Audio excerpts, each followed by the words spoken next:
Welcome to Not Alone Leaders in Conversation, a bi-monthly podcast where we delve into the minds and experiences of academic leaders who are shaping the future of higher education. Your host is Rafael Bras, professor at Georgia Institute of Technology and editor of Elsevier's Not Alone newsletter. In each episode, he will explore the complex challenges, decisions, and opportunities facing academic institutions today. Some of the topics you can look forward to in this episode are cultural and operational challenges at KAUST, reflections on global academic movements, US academia under political pressure, the need for AI regulation, and AI's impact on society and knowledge.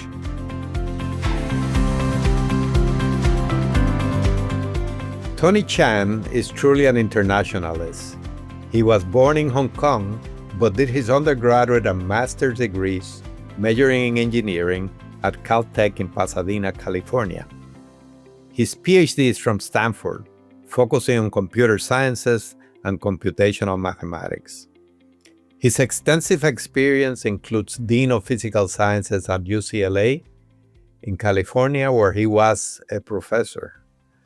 Assistant Director of the Mathematics and Physical Sciences Directorate of the National Science Foundation, President of the Hong Kong University of Science and Technology, and President of King Abdullah University of Science and Technology in Saudi Arabia.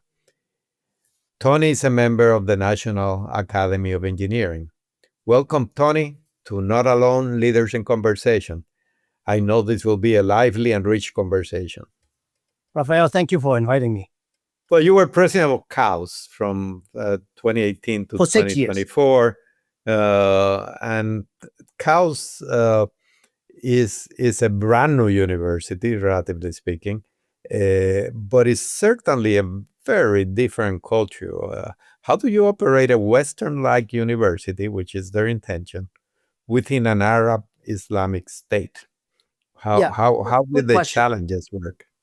Well, first of all, let me say a word about how I end up even going there, right? So, that's, it was actually easy, as I said. The reason is this.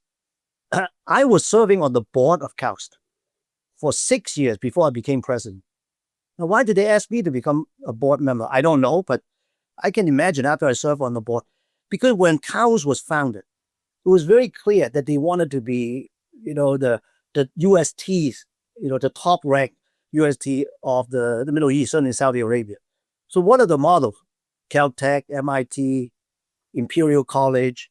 I would include Georgia Tech. Georgia Tech too big. This is very small. Well, so my predecessor was the provost of Georgia Tech, right? Jean-Louis Chameau.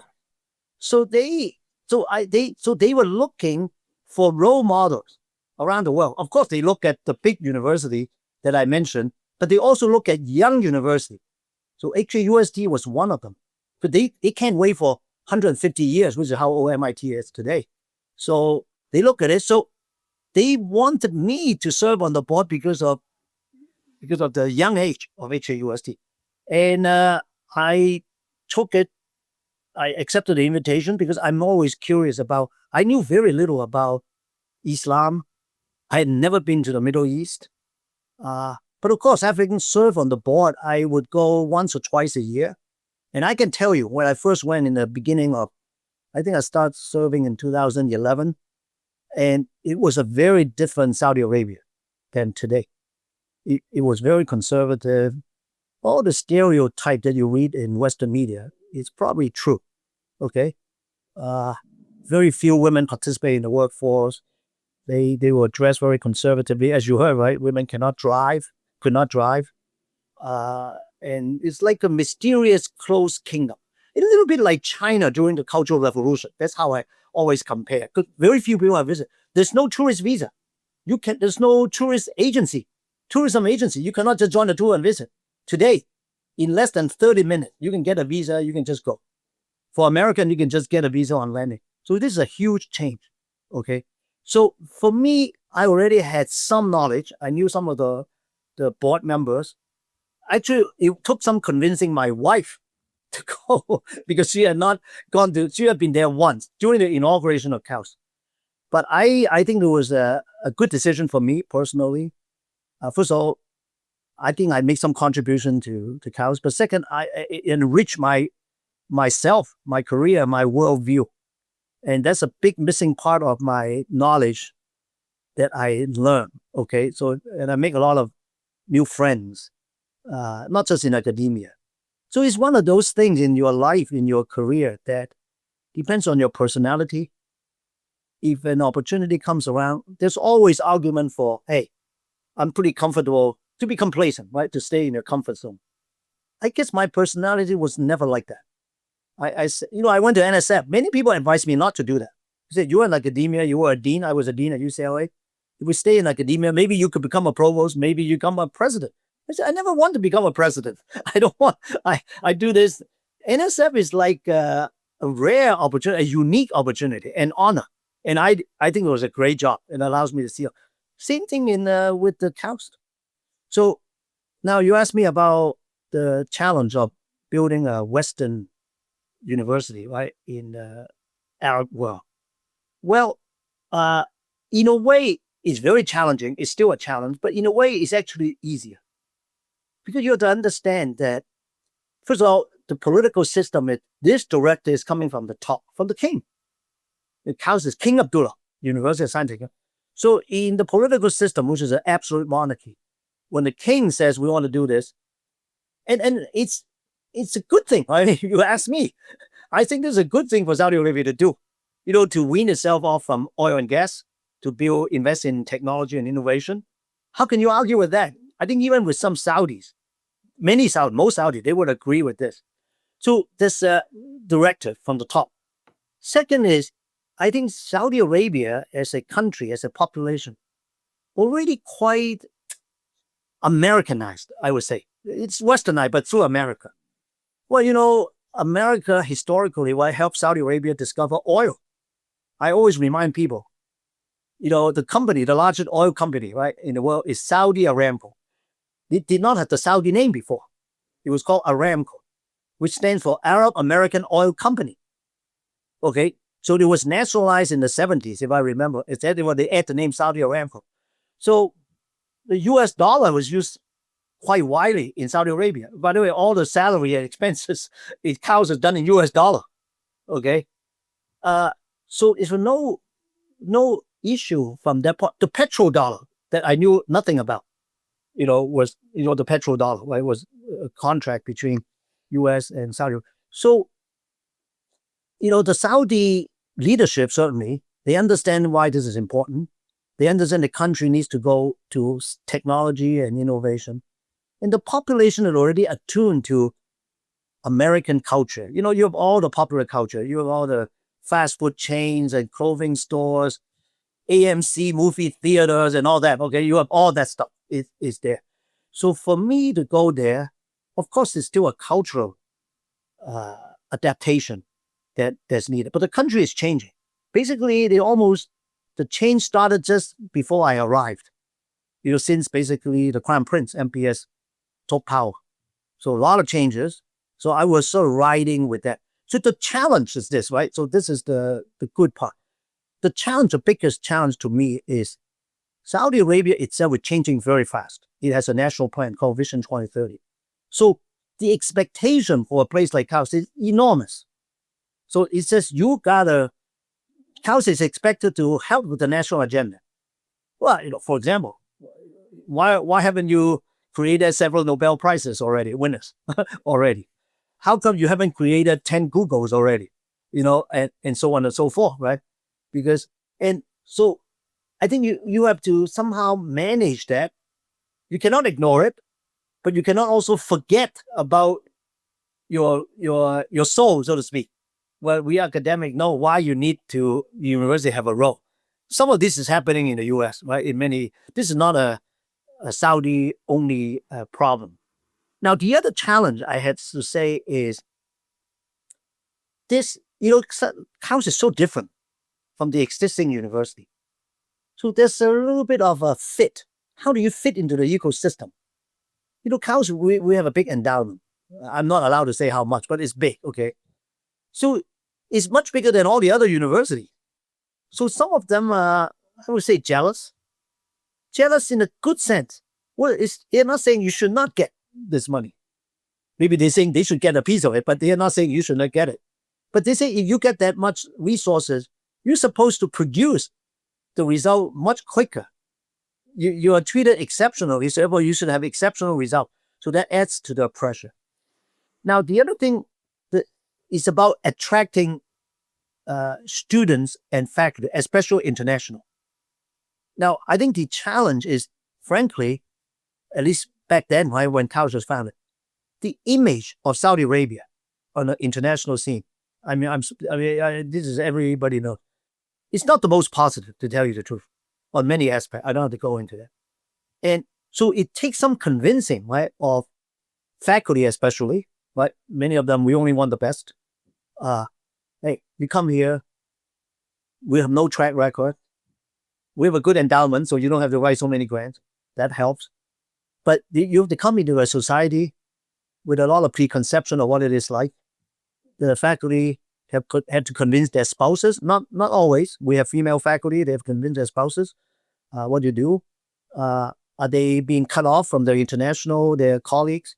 Turns out, before me, the two presidents for 10 years, they were able to overcome that. So we have no shortage of top academics. Not everybody, but enough. We are very small, okay? Enough will come.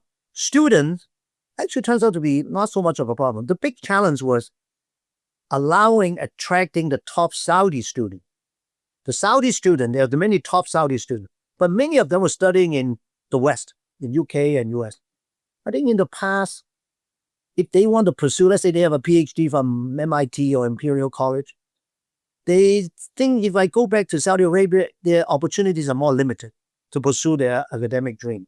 So they stay in where they study. So now with the formation of KAUST and also the general, change in the kingdom, many of them are returning because they see, it's like me, right? When I went to HAUST, it's in a way similar. They see that. So that was the challenge in the early days of KAUST, how to attract the student and the talent from coming back. So I think, but in terms of cultural, the ecosystem, it's actually not a problem. Our KAUST is really like an international, small-size research university. Our culture, our administrative system, it's actually very American. I would say it's very American. We have the same promotion system, tenure system, faculty committees, all that. Hopefully it's a little less bureaucratic because we're small. For example, I, as president, I have to approve every faculty appointment. I don't sit on the committee, the faculty committee, but I sit on their meetings. Because when they interview faculty, so I know their dossier. It's a little bit like the Swiss system, if you know the Swiss system, like ETA. So it's a little bit like that. And so, because we're small enough, if we are UCLA or Georgia Tech, we cannot do that. The president cannot really do that. Let me ask you something about the move you made.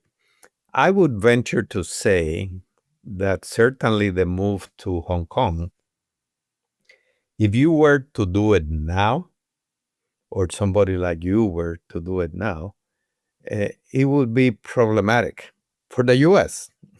Yes. Because this movement towards isolating the country and isolating from China in particular, it would be terribly risky to do it. You could do it, but it would be terribly risky. Any thoughts on that? Yeah, I think about it all the time, Rafael, because I'm a Chinese American. I've been in the U.S. for over half a century. I would think that my allegiance and loyalty to the U.S. will not be questioned. But today, you cannot take that for granted. So you are right. If you, let's say, if you are a Chinese American or Chinese European, or even a non-Chinese, right? If you go, somehow your loyalty will be questioned by certain political part of the society, and certainly the administration. But there are different types of people. I mean, the university in Hong Kong is still attracting. I don't know about mainland. I don't know. They are attracting. They are attracting National Academy member, Nobel laureates, and Fields medalists, and so on. Because there's certain people who think for themselves. These are academics. Maybe their family obligations are a little bit different, right? Maybe their children are all grown up. Maybe they're at a certain stage of their career. They don't worry about that too much. They are self-assured about where they are. Maybe the resources they cannot get it in the US. They now can get it. The world is a different place. When I went to the US half a century ago, the US is like so far ahead of everybody else. Okay. In every aspect, in research, in academia, and so on. It's easy to make that decision. Today, there are many alternatives. I think that's the reality. And depending on the person, they may make the decision. I've seen many examples. I don't want to go into names, but there are many examples. Hong Kong is slightly different. I agree with you. When I went to HAUST, okay, this is like 15, 16 years ago, Hong Kong is different than mainland China, even though it's part of China. By the way, when HAUST was founded, it was 1991. It was still British, but people, of course, knew that it's going to become China. But today, there's no doubt.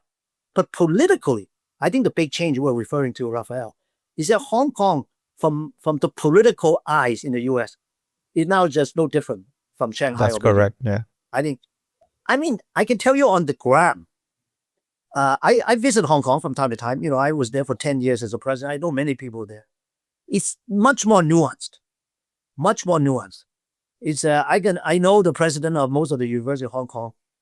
They don't get a call from Beijing every week. Just like people ask me when I was in Saudi Arabia, do I get a call from the kingdom? Do they want to do? No, I don't. But of course, I cannot do something in contrary to the national plan, right? So there's a little bit. Same in US. If you look at what's happening in the US university, you ask the same question, even more so. I agree. That's a big difference, right? Because it's not that you're going to get a call every week. It's that you fear you're going to get a call. Yeah, I follow what's happening at Georgia Tech, for example. You close the campus with Tianjin University in Shenzhen. Correct. I know some people at Georgia Tech, and Berkeley closed something. And but I opened that. Oh, you campus, opened it, so you know. I know it very well. So let moving to that topic. Clearly, the relationship between academia and the U.S. government is certainly my 50 years of academic life is very different. It's very frayed. It's very difficult. Institutions from Harvard down, and I mean it that way because Harvard is emblematic of U.S. academia around the world. It's probably the most recognized name in academia anywhere. Are suffering significant questioning, accusations, punishment, etc. Your own institution, your own former institution, UCLA, this week. is first a cut of $400 million and then an argument of $1 billion of fines potentially. How do we deal with that? I don't know. I don't have the magic answer. I wrote the article, right, for Not Alone. It's I think it's called The Role of Research University in a Changing World, basically. Correct. I made a few recommendations at the time. By the way, I wrote the article more than 6 months ago. And it was published in March. So much has happened since then. But I kind of remember maybe a couple of things from there. One is, why is it expedient for university to succumb to political pressure? Well, it's a simple thing to do. If you're a leader, it's probably the easiest thing to do. But I think it would be very dangerous for universities to forget why they exist in society. I think that's really, I don't have to go into why they are. You educate the next generation. You are supposed to hold on to the truth. Without all that stuff. And mind you, academic institutions have a very long time scale. Cambridge, which came to one of the oldest universities, is almost 1,000 years old. And some kings in UK tried to shut down Cambridge. I know that. Okay. So during Newton's time, for example, they did not succeed, but there was not There were previous attempts. So if the university changed their soul along the way in a drastic way, it will be downhill from there. It will not be the same. Now, the second thing I said was, you have to live in a political reality. You know what? You cannot wish that these political pressures go away. Okay, there's expectation from society, even for private universities like Harvard. Okay, because they get a lot of federal grants, right? It's not just tuition. And you need societal support. So I think the university have to confront the political reasons for why they were being, approached, societal concern from students and parents. And instead of reacting to that in a passive way, they have to do it proactively. They have to lead the discussion, propose ways that at least address those issues, but yet keeping your soul. Because if you don't, other people will impose things on you. Now, those are two principles. They are, in practice, it's difficult to do. Okay? Because otherwise, you will have just like what's happening at UCLA. It really a no-win situation. Okay? It's how can a public university like UCLA afford to, where do they come up with the $1 billion? Even Harvard would be difficult to come up with $1 billion. That's only, we don't know, maybe that's only the first installment. There may be more. Okay. It will, even if they can, it will change completely the character of, of the university. And more important, it would change the perception of the university from all sectors, including internationally. It really is. If you say you want to recruit faculty globally or students, people are watching. People are asking me. I'm sure they have asked you, hey, what's happening in the U.S.? Why is the U.S. taking down its crown jewel? Okay. What's happening here? And aren't you benefiting the U.S. competitors? Okay. I mean, I have no answer for that. I'm scratching my head. Okay. So, but university have to take the bull by the horn rather than dig the head into the sand. I think that's really the reason. I agree. You have to be pragmatic, but on the other hand, you say you cannot. You have to keep your soul, to quote you, right? Your values. Why are you in the fight, right? Why are you doing what you're doing? Now, I believe, and I suspect you do also, that no matter what happens going forward, the present situation will reverberate for a long, long time. Agree. In other words, the changes, and you could say the harm potentially, there could be some benefits, but certainly the harm to the position of the United States as the leader in science and engineering is seriously impacted, and you cannot turn back that easily. Looking forward, if I say 2040, how do you see a UCLA of 2040? How do you see a Georgia Tech, an MIT, a Harvard in 2040? Will they be the same institutions? That's an excellent question. First of all, I don't have a crystal ball, but I've been thinking about this problem. If I were president of this university, what would I do? It's very difficult because you're between a rock and a hard place, right? You have many constituents. You have the political pressure. You have the student and the faculty. But if you look at it in the longer term, if the current situation persists, so one thing is you hope that the current position will not persist. Maybe even maybe after some negotiation, something more reasonable will happen. We don't know. But I think that's a very slippery slope if you come into that. So the university will have to think about, without losing its soul, we have to think about different models, right? Now, can Harvard attract international students? Yes, of course. They just cannot get them into the US, right? But many universities have global campuses, right? So you can imagine, in the Middle East, we have many. In UAE, there are many global, and increasingly in Saudi Arabia, there's some, okay? And in China, historically, they're quite, NYU as a campus on Shanghai, for example, among many, many. So you can imagine they have to sort of becoming more international in order to circumvent the domestic with constraints. Okay, so now the biggest challenge is research money. Right, so some people, because the U.S. government controls the federal spending, and even a heavily the best endowed university like Harvard really cannot sustain funding, research based on private donation.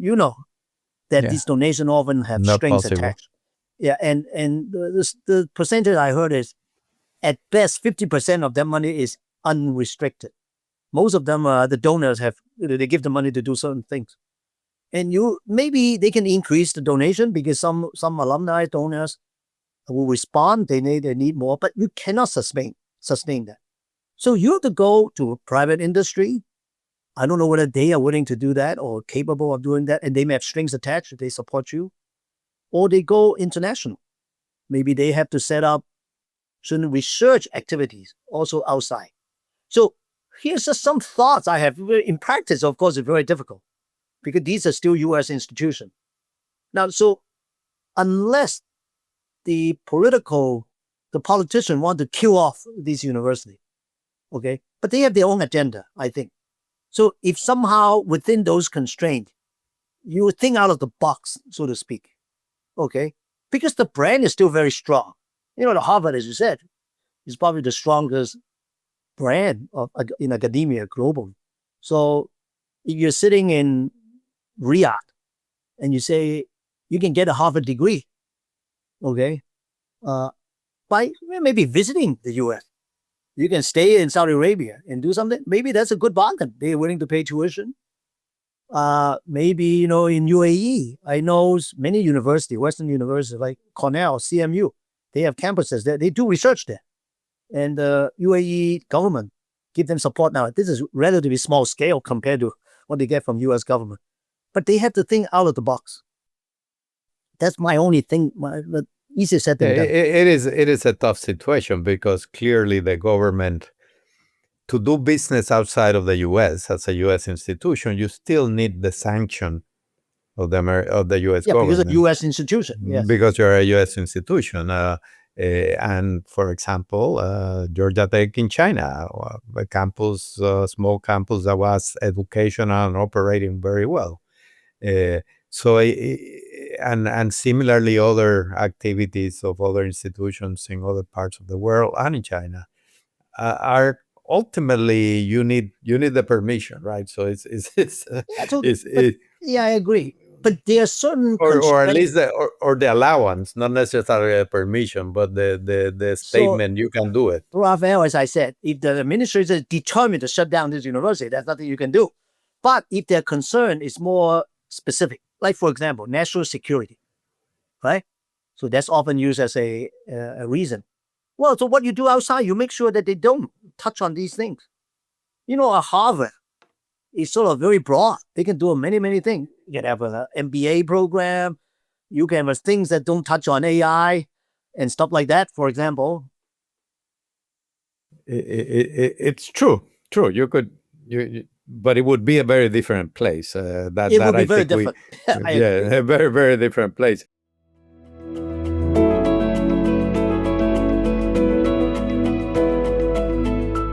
The Not Alone podcast is a collaboration between Elsevier and Professor Rafael Bras. We bring unfiltered perspectives on global issues by research and academic leaders. Experts from MIT, Harvard, UCLA, and beyond bring their conviction and compassion to a wide range of topics. Follow our channel for fresh content. And now, back to the show. Moving along, since you brought the word AI, yes. and it's, in these days it's almost impossible to have a conversation without bringing AI in, and this is something close to your heart. We both were about the same age. We've been in this business for quite a while. The promise of AI was always there for 50 years, and it never panned out. This time is real. Things have happened that makes AI an incredible tool, an incredible promise, a breakthrough technology like we would have had a hard time imagining. Now, it has the potential of doing a lot of harm. Fake personas, fake news, invading privacy, intellectual property protection, all that is real. Should AI be regulated? Yeah. Before I answer that question, the answer is yes. Okay. I think the answer is yes. But I want to talk about the AI scene in general Mm-hmm. from my personal perspective. We're about the same age. I took my first AI course. I was a computer science student at Stanford. Right? It's one of the mecca of computer science and AI in the US, in the world. So I took my first course more than half a century ago. The AI back then is very different from the AI today. In fact, there's been 2 AI winters. Like DARPA used to fund AI, but they stopped. And there's been 2 winters. Why were there winters? Because there was too much hype. There was a promise of AI can do this, can do that. I can play checker.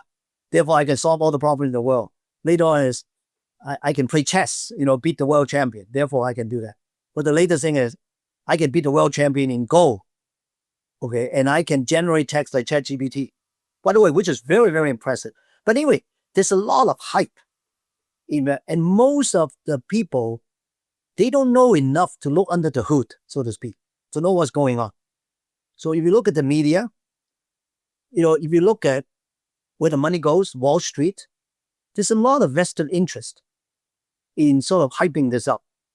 And I have to say, if they're not careful, then everybody runs the danger of seeing the 3rd AI winter.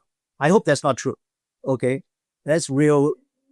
Now, why do I say that?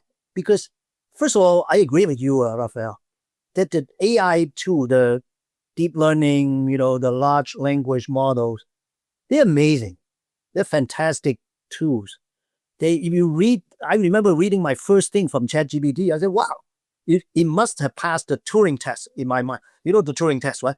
It writes better than me. I'm not a good writer, but it writes better than most essays I read. So it passed that Turing test.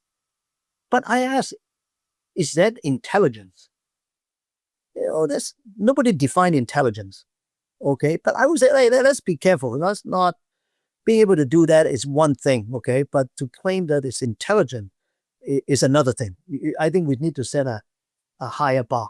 Now, no doubt it's a great tool, but if you compare historically to the industrial revolutions, I am sure people are saying the same thing. For example, invention of the steam engine, right? You can imagine this is so revolutionary that, or the invention of electricity. There's a famous example. If you used to make candles, okay, you're out of a job, right? Your electric bulbs, and so on, and computers. So we have seen all of that. Now, the question of whether the current AI revolution will exceed those, maybe I hope it will be true. It certainly will affect a lot of professions and business. But remember, I tell you, I'm a skeptic. No, a skeptic in a positive way. I want to see evidence. I want it to happen. But I have 2 reasons I'm skeptical. Okay. One is evidence. The other is principle. So the evidence is, despite all the hype, I read all the news I can in the newspaper, in the media, and social media. They never explain why. They never define AGI or ASI. They never define it. So you can always reach it, but if you don't define it, they just say it will be around the corner. Okay, but nobody has explained why the AI system, the way it is now, actually have some example where it demonstrates intelligence. Okay, the current approach to me, because I know enough to look under the hood, is one approach to AI. AI is artificial intelligence. The current one is big data, models, and GPUs. There's only one approach. For example, in a way, they have not really used what neuroscientists have discovered about how the brain works. Not that they have to use it, but they have not used it. So there are multiple ways of approaching artificial intelligence. Today is the only one. So I have not seen any evidence yet. Okay. So second is principle. So the current approach, as I said, is based on data. Okay, you collect all the, basically, the Googles of the world have collect all the data available in text, mostly in text, right? Now they realize that now you need to collect images and other things. So you have this huge data, and in a way it's becoming saturated. So, no matter how many more you do, of course, they're new data, but they are saturated. There's no more really genuinely new information. So the issue of scaling law, you hear about it. Whether to pan out. There are people who strongly believe it will scale. Just give me another $1 trillion. I'll scale it up. I build data farm and it will solve the world's problem. It will cure cancer because ChatGPT can generate these things. It can cure cancer. So it makes you wonder, right? So, but my principle is still, no matter what you do, the current approach is based on the data that you have. You can be very clever about it. You can squeeze the data. Okay. You can make new connection in the data. But to me, intelligence means you have to go beyond the data. You have to be creative, innovative. You have to not to mention that you have the human aspects like emotions, and stuff like that. But never mind that. Even can it create Einstein's theory of general relativity, or Newton's law, or Maxwell's equation? Just to do that. I've seen no evidence of that. Okay, I don't think. At least Einstein, he used thought experiment. He did not collect, trillions of data and say, okay, here's my theory of general relativity. Not that it's not possible, but I have not seen any evidence of that. That's one. So anyway, two principles, right? Evidence can be overcome. Principle, not to say that in the future you might have new models, but the current model, I cannot see how it can create this, take the critical. I'm not alone, by the way. There are many experts are saying the same thing. I know, regulation. You're talking about regulation. So regulation, of course, is a very powerful tool. In fact, there's so much fake AI, or AI used to create fake images, fake news, video clips, and text, and so on. It's very difficult to tell, okay? So it has to be regulated. It's like, nuclear power. You have to regulate it. Even electricity, you have to regulate. Otherwise, a lot of people will be killed too, right? So you have to regulate it. But maybe the way to do it is not to too over-regulate, because it will suffocate innovation. So maybe you can use AI to help. For example, how do you know that when a student turned in a homework that is not generated by AI? Well, maybe you can use AI to help you to do that. So that will create some new, you just turn it in, right? The thing. So may open up new business. So I agree but I'm not as pessimistic. Again, I haven't seen evidence that AI would take over human being. I know there's some experts who are saying that. If we're not careful, it may happen. I just haven't seen any evidence of that yet. I think you're certainly correct in that so far the approach is in a way data and algorithmic, right? So calibration of models of some sort, which try to reflect what they observe. But there's something, and I'm no expert, you're far more expert on this than I am, but there's something that is different. And I just read an article in Technology Review that really made me think. And the big difference is that now these agents, AI agents, understand language and can speak language, can construct language in many different ways, can respond to questions, not necessarily based on data, but just questions. Once you have full control, full knowledge of language, I think you get to a point where you can begin to create things. Language, I think, is the basis of cultures, is the basis of creativity to a large extent. It's a way of expressing emotions. It's a way of agreeing or avoidance. So you can begin to think like when an AI agent controls language, it can talk to you, but it's not limited to talking to you. It can talk to anybody they want. Yeah. Right? So that is to me a major breakthrough. Yeah, I agree with you to some extent, but not completely. So no doubt the large language model, they hit the jackpot. You know, that they were able to do hit this approach and sort of really creates fantastic results on languages. Okay, that's for sure. In a way, language is the right problem to approach. It is universal enough, it's powerful enough, but yet you can deal with it from this approach. There are many things you cannot. Okay, so if you told people 10 years ago that you can do that, nobody would believe you. So that's a credit. Now, you were talking about that maybe a lot of culture and knowledge, human knowledge, are encapsulated in language. Okay, right? Therefore, if these model can understand that, maybe it can be like a human being and it can be extended. I haven't seen any evidence of that yet. I tell you, I've always thought about this example. You know, the examination was invented by the Qing dynasty, the Qing in China, 500 years ago. It's still used in China, as you know.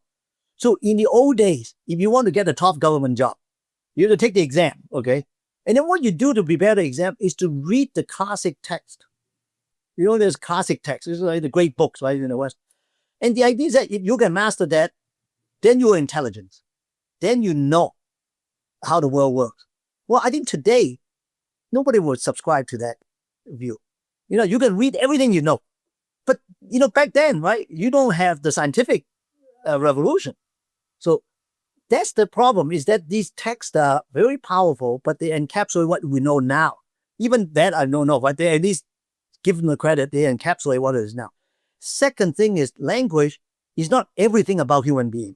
So for example, there's the physical world. There's a physical world. So I have grandchildren. Even when they were baby, they kind of understand the physical world. If an object disappears behind another object, after a while, they know it will reappear on the other one. Now, maybe some of these are encapsulated in languages, but language is probably not the best medium to express that. If you drop something, it will fall to the ground. Well, if autonomous driving, you have all these examples. So there's some new AI companies being formed now to deal with this physical aspect. So that's just one example of the physical world. And you can see there are many, many aspects that the current AI system, has not really been created to capture. That's one. So even the experts in AI, some experts are doing that. Now, I don't deny that through these learning algorithms and so on, the system now can extract more than just the facts in the data. So they can extract certain higher level constructs. I would say the word I use is, you think about this data as the data points. You can interpolate between them, right? Or you can extrapolate from them. Okay. So the word hallucination, right? This is basically meaning you have error. Is where you do some of these things wrong. You don't have the data, so you either, or they're very sparse, you interpolate and it's wrong, and you extrapolate, you are really on loose footing. So we are still, in fact, I have personally, you try ChatGPT or DeepSeek, I use both. You can see something, well, this is obviously wrong, but you can tell why they come to that conclusion. Okay. So that's a far cry from being able to cure cancer. I'm most impressed in this aspect is what is it? AlphaFold, for protein folding. That's really applying the current approach to protein folding, a real deep problem in science. And that's the right application. But it's not in a vacuum. It's based on data that hundreds of thousands of chemists over centuries have built up the database. So they use it. So this is the right one. This is a good database. You can use it to extract the knowledge based on that database better than human can. So you can see it actually advances science. I think that's a big area, AI for science and technology. I think that's real, okay? But to say now it's general intelligence, okay? All those data, right? They're based on the theory in chemistry, Schrodinger's equations, okay? And, density function theory, you know enough about some of these stuff, right? So built up over centuries. You still need those. Let me ask you a last quick question, see whether we're running out of time. So I'm going to see what you think of this. I've heard people speak of AI the same way that people spoke of the internet. It's the great equalizer. Everybody has access. Everybody has access to data and knowledge. Is it true? Or is it a tool that would, in fact, increase the gap between the have and the have-nots? I think it's both true and false. Let me tell you why. It's true because even if you use Google now, your first answer is from Gemini. And it's pretty good. Okay, you don't even have to go to ChatGPT, right? Or maybe you don't use Google anymore because Google is worried about it. So as long as you have internet and where you are allows you to use Google. Not every country allows you to use Google, okay? So it's a great equalizer. You can be in a very poor corner of the world if you have internet and some device that let you But access. you have to have internet on a device. Okay, but it's still, yes, not everybody can do it, but it's still pretty equalizer, right? In that sense, you don't have to live in the first world to have that. I think the access to internet will become much wider as we go, okay? But it is not completely democratizing because now increasingly the power is controlled by a few large corporations, okay? The Googles of the world, right? And they control the information that you're going to get. They can regulate the information that you're allowed to see. And some of these are a lot of biases, right? Geopolitical, cultural, economic. If you're not from that part of the world, you may be fed certain information that you don't even know is biased. Because nobody thinks they're actively biased, right? They have their worldview and that's what they present. And of course, those people, the people invested in those companies, in the staff, they're getting richer and richer. So in some sense, somebody's paying for it. Okay. Now, I think it's not just the rich investors in Wall Street. Everybody from the lower rung, they are contributing to that. So in a way, the world is becoming less fair in that sense. Wealth is not evenly distributed. But in terms of access, it's quite amazing. You think about it. It's quite amazing. Same thing about electricity, right? It's almost everywhere you go, you expect to have electricity. Not everywhere you have that. Okay. Energy, heating. Probably something like that will happen with AI. Well, I wish we had more time. You touched on a very important issue I've thought of, which is the what I would call the dominance of a few private large technology companies. I have time, but you have time. Yeah, you can and add it later. That's certainly a challenging proposition. But anyway, Tony, it's really been a fun talking to you as usual. I really thank you for sharing your wisdom and your ideas. I wouldn't call it wisdom. Well, I think the listeners to Not Alone Leaders in Conversation will enjoy listening to you, as I always do. It's always a pleasure, as usual. Thank you. Thank you for inviting me. And I'm not alone. My view is shared by many others. I'm not unique in that sense.